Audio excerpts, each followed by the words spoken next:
everything. I can feel your resistance to these words even now.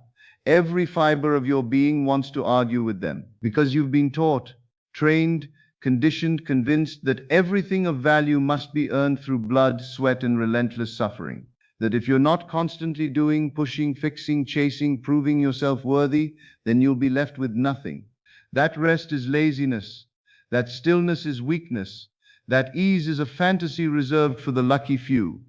But tonight I'm going to shatter that lie, and I'm going to show you that the greatest secret of transformation has never been found in effort, strain, or relentless action. It has always lived in the quiet spaces, the invisible realms, the place where thought becomes form and imagination shapes reality. There is a power so profound, yet so overlooked, that most of humanity walks past it every day without ever noticing.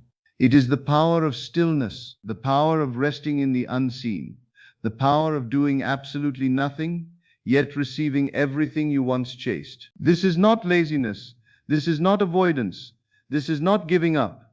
This is the highest form of creative mastery, the state where your inner world becomes the architect of your outer world. And when you learn how to do nothing, you discover how effortlessly life can obey you. For your entire life, you have been conditioned to believe that results come only from struggle, from pushing, from exhausting yourself into collapse, from proving through pain that you deserve what you desire. And so you wake up every morning already exhausted, already defeated, already behind. You look at what you don't have. You feel the gap between where you are and where you want to be. And that gap feels like an ocean you must cross through sheer force of will. So you start swimming, desperately, frantically. You take massive action. You hustle until you can't anymore. You force yourself forward even when every cell in your body is screaming for rest. And the cruel irony, the harder you swim, the further the shore seems to get. Not because you're not trying hard enough, but because the universe does not respond to exhaustion. It responds to clarity. It responds to the inner movement of conviction. It responds to the one who withdraws from the frantic noise of the world and sinks into the certainty of what already exists within. Listen to me carefully. Everything you are chasing already exists, fully formed, completely real, not in some distant future. In consciousness right now, every event, every encounter, every opportunity, every form of abundance, every healing, before it appeared in the world, it was first born in the invisible realm of imagination. And here's what changes everything. If it exists in imagination, it is already real, because imagination is the only reality. The outer world is only an echo, and the echo cannot appear until the sound is created. You are the creator of the sound. Your imagination is that sound. Your assumption is that sound. Your feeling of already being, having, or doing the thing you desire, that is the sound. When the sound is formed within, the echo comes automatically, with no physical strain, no forcing, no struggle. This is why doing nothing is more powerful than doing everything. Now, let me be very clear about what I mean when I say do nothing. Because the mind, your beautiful, logical, trained mind, immediately translates this into laziness, into passivity, into sitting on the couch waiting for miracles. But that is not what I'm saying. Doing nothing is not inactive. It is inwardly active in the most precise and potent way. You become the director of the unseen scene. You no longer try to fix the world. You simply decide what the world must reflect. You no longer fight circumstances. You simply choose the state from which you operate. You no longer chase outcomes. You allow outcomes to chase you. Life becomes reversed. Instead of running toward your desires, you allow your desires to run toward you. The moment you claim them internally, they begin moving toward you externally. Think about what you're actually doing when you chase. You're waking up and immediately asking, what do I need to do today to make this happen? What action will finally get me there? How can I force this result? And in that very question, you are operating from lack. You're assuming you don't have it yet. You are broadcasting the frequency of separation. You are creating from the consciousness of not here, not mine, not now. And consciousness, perfect, lawful, precise consciousness, accepts that as your dominant instruction. So it creates more not yet, more distance, more delay. Not because it's punishing you, but because it's obeying you. But when you do nothing, when you withdraw from that frantic chase, something shifts. You stop feeding the problem. You start feeding the reality you desire. You stop reinforcing lack. You start reinforcing possession. You stop acting as though it's not yours. And you start resting as though it already is. There is a divine ease that emerges when you stop trying to force manifestation and simply rest in the fulfilled state. The fulfilled state is not a wish, not a hope, not a maybe. It is the felt conviction that what you want is already done. When you enter this state, everything changes. You stop looking for signs. You stop asking when it will happen. You stop worrying about the how, the where, the who. These concerns belong to the world of effort. You are operating from the world of being, and being is effortless. Being requires no strain. Being is your natural condition. Imagine for a moment, truly imagine what it would feel like to sit quietly right now, knowing that what you desire is already yours.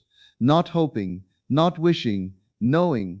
Imagine the calmness that would fill your chest, the soft, steady breath that would move through your body, the peace that would wash over your mind. That peace is the creative act. That peace is the command. That peace is what shapes the future. Every time you sink into that peace and feel the reality of your desire as though it were already accomplished, you are doing more than any amount of physical action could ever achieve. You are engaging with the root. You are rewriting the script. You are becoming the author instead of the actor who merely reacts. Do you see? Doing nothing means withdrawing your senses from the external world and returning to the inner world, the only place where true creation happens. You no longer give your power away to circumstances. You no longer respond to the world. You instruct it. You no longer beg life to change. You assume the change within and allow life to follow. The moment you understand this, everything becomes simple. Life is not happening to you. It is happening through you. You are the projector, not the screen. And here's what the entire world gets backwards. They're trying to change the picture by scratching at the screen. They're rearranging circumstances. They're manipulating conditions. They're forcing external changes. But the picture on the screen can only change when you change what's in the projector. When you stop fiddling with the screen and start adjusting the projector, when you change your inner state, your assumption, your consciousness, everything transforms without effort. People chase success, but success is a state. People chase love, but love is a state. People chase money, but money is a state. People chase opportunities, but opportunities are states. Every state is available to you right now, and you can enter any of them by simply assuming the feeling of the wish fulfilled. When you assume a state fully, your world rearranges itself to match it. This rearrangement may look like coincidence, luck, timing, synchronicity, or divine orchestration, but it is none of those things. It is law. The most powerful individuals in history were not the ones who worked the hardest. They were the ones who used the invisible laws, whether consciously or unconsciously. They were the ones who felt themselves to be great before the world ever recognized their greatness. They were the ones who lived in the feeling of already being the person they wished to be. They knew how to enter the silence, how to retreat into imagination, how to assume the end so completely that the end had no choice but to take physical form. And here's what makes this so profound. Doing nothing does not mean sitting passively with an empty mind. It means entering the deep inner stillness in which imagination becomes the only reality. It means living from the end so completely that the world bends to your inner certainty. It means refusing to react to appearances, because appearances are only old reflections that have not yet caught up to your new state. It means resting in the truth that what you desire is already yours, even before your senses confirm it. This resting, this inner relaxation, is the creative power. The world will call this madness, delusion, fantasy. That is because the world believes that only physical effort produces results. But you have seen people who work tirelessly and still fail.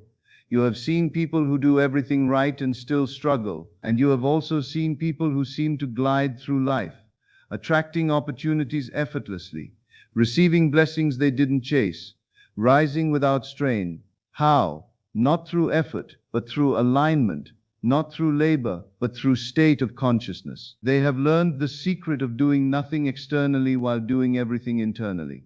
Your inner world is the cause, your outer world is the effect. The majority live backwards, trying to change the effect rather than the cause. They move things around on the surface while ignoring the depths.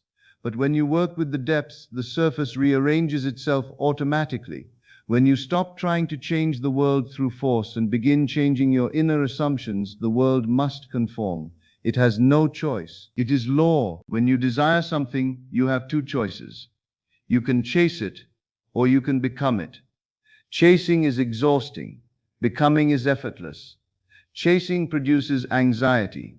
Becoming produces certainty. Chasing forces life. Becoming attracts life. When you become internally what you desire externally, the world mirrors you with exact precision. Doing nothing is the act of becoming, quietly, inwardly, decisively. You must learn to sit in the silence and ask yourself, if this desire were already mine, how would I feel right now? What would my inner dialogue sound like? How would my body relax? How would my breath move? What would my world look like? How would I perceive myself? The moment you embody these answers, even for a few seconds, you ignite the creative process. Those few seconds of conviction contain more power than hours of frantic effort. The inner world does not require time. The moment you assume a state, you become it. Time is only needed for the outer world to catch up. But the transition is already complete within you. This is why doing nothing is so powerful, because it bypasses the physical realm and operates directly in the realm of cause. When you change the cause, the effect must change. It is inevitable. People often ask, if I stop acting, won't nothing happen? And the answer is simple. When you rest in the fulfilled state, actions will arise naturally. Actions that are aligned, minimal, and effortless.